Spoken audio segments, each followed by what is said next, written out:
Баршаңызға қайырлы күн достар. Бүгін сіздермен өте жеңіл әрі дәмді болып шығатын галци тағамын дайындайтын боламыз. Ол үшін видеоны соңына дейін қарап өтіңіз, және де бұл тағамды сіз міндетті түрде жасап көріңіз.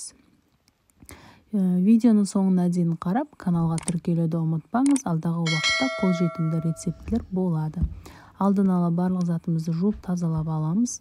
Алдын ала барлығында осындай кішкентай етіп, төртбұрыштай етіп турап аламыз. Алдымен картофелімізді алып, осындай бөліктерге бөліп аламын, ұсақ етіп. Әрине өз қалауыңыз бойынша, қаласаңыз ірі етіп тураңыз, немесе тіпті өте ұсақ етіп турап алсаңыздар да болады. Өз қалауыңыз бойынша турап аласыз. Барлығын бір ыдысқа салып шығатын боламын. Сәбізімізді, пиязымызды, қызанақ және картофелімізді алдын ала турап, тағамды дайындайтын боламыз. Енді екі кішкене ғана пиязымызды алып, жіңішке етіп турап аламыз. Егер сіздерде үлкені болса, бір данасын қоссаңыздар болады. Осындай өте жіңішке етіп турап алдым. Енді сәбізіміздің де жарты бөлігін алып, осындай төртбұрышты кішігірім етіп турап аламыз. Әрине өз қалауыңыз бойынша сәбізді көбірек қоссаңыз болады. Оны да тура өз қалауыңыз бойынша болады. Мен тым майда болғанын қалаймын, сол себепті де осындай етіп төртбұрыштылеп турап алдым. Және де бір қызанағымызды алып, мұны да төртбұрышты етіп турап алатын боламыз.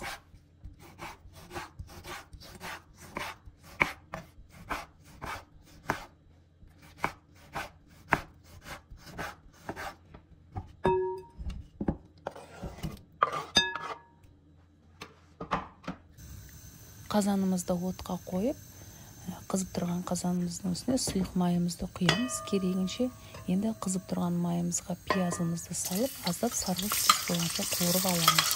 Тым қатты қуырып жібермейміз.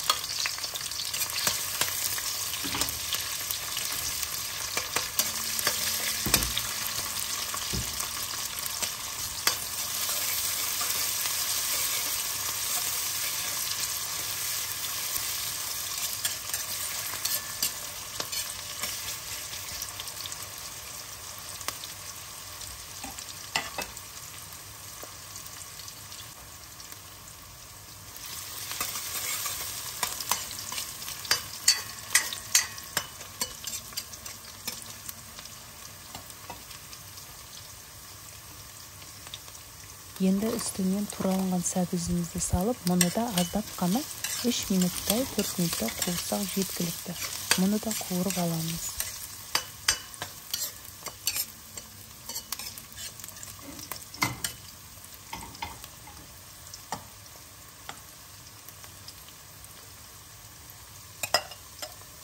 Енді үстінен туралынған қызанақтарымызды қосып, жақсылап тұрып қуырып аламыз.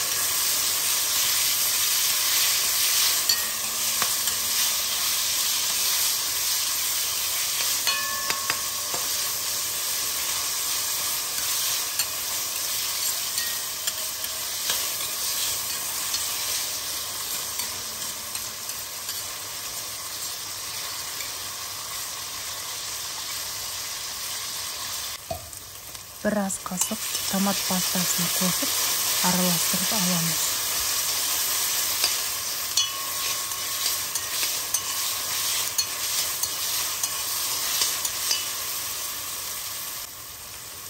Енді үстіне салқын суымызды құямыз. Шамамен 3 литр, 3,5 литрге құйдым.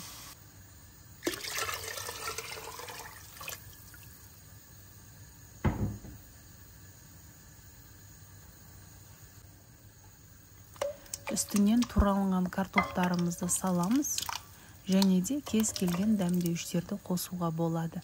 Дәміне қарай тұзымызды қосамыз, лавр жапырағын және де әртүрлі дәмдеуіштерін қосатын боламыз. 4-5 дана лавр жапырағын қостым, және де кез келген тағамға арналған дәмдеуішті қостым.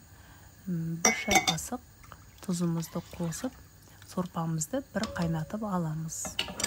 Қайнаған соң отымыздың астын жай қойып қоямыз. Енді болгар бұрыштарын алдын ала дайындап осылай жуып тазалап алдым.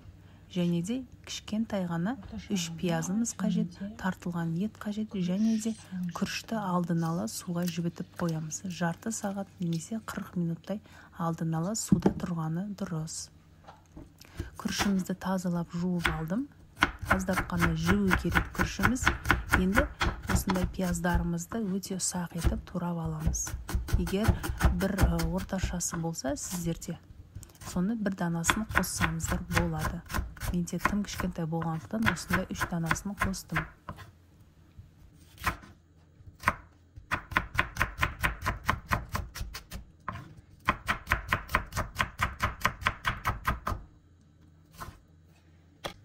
Туралған пиязымызды ыдысымызға саламыз. Үстінен тартылған етті саламыз. Тартылған етті көз шамалы салдым. Бұл жерде 400 граммдай, шамамен 500 граммдай тартылған ет бар. Сиыр еті, кез келген тартылған ет қоссаңыздар болады. Және де үстінен қара бұрышымызды қосамыз. Дәміне қарай тұзымызды қосамыз және жібітілген, тазартылған күрішімізді қосамыз. Қолымызбен әбден араластырып аламыз. Араластырған уақытта тұзын аздап көріңіздер. Сосын аз болса тағы да аздап қана қосып жіберуге болады.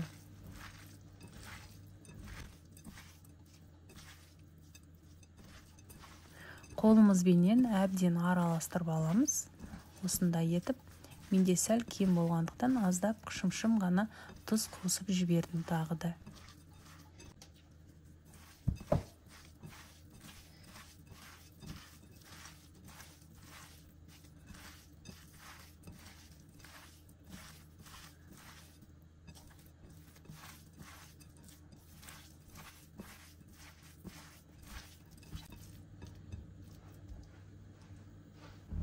Болгар бұрыштарын алдын ала тазалап, осындай жуып тазалап алу керек.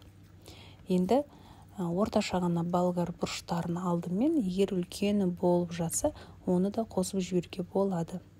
Осындай етіп, болгар бұрышымыздың ішіне саламыз. Толық қатты толтырмаймыз және де арасын қатты баспаймыз.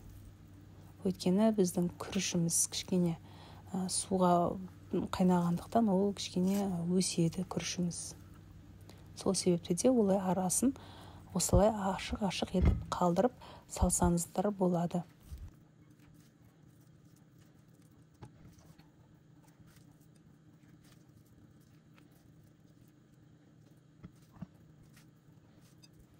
Барлығын осындай етіп салы шықтым.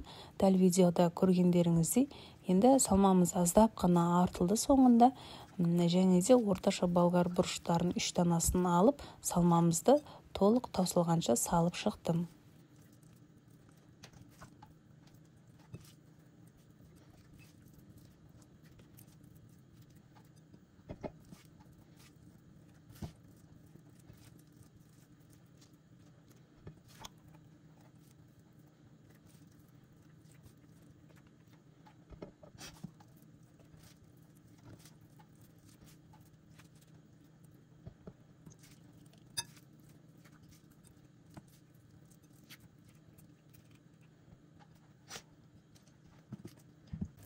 Енді қайнап тұрған сорпамыздың үстінен дайын болған голубциларымызды жаймен саламыз.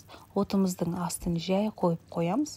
Тым қатты қайнап кетсе, біздің болгар бұрыштарымыз жарылып кетеді. Сол себепті де оттың астын жай қойып, сорпамызды 1,5 сағаттай қайнатып аламыз. Асықпай қайнағаны дұрыс, өте жай баяу отта болғаны дұрыс. Біздің сорпамыздың тұзын көресіздер, дәміне қарай тұзын қосасыздар. Дайын болған тағамдарыңызды, голубциларыңызды кез келген ас көппен сәндеп дастархандарыңызға ұсынсаңыздар, өте дәмді болып шығады, әрі өте жеңіл. Сіздер де міндетті түрде жасап көріңіздер. Егер сізге видео ұнаған болса, каналға тіркелуді ұмытпаңыз. Және де алдағы уақытта кез келген қолжетімді қарапайым ғана рецептілер болады. Каналға тіркелуді ұмытпаңыз, қоңырауша белгісін басып өтіңіз. Рецепт шыққан жағдайда сіз бірінші болып көре аласыз. Назарларыңызға рахмет.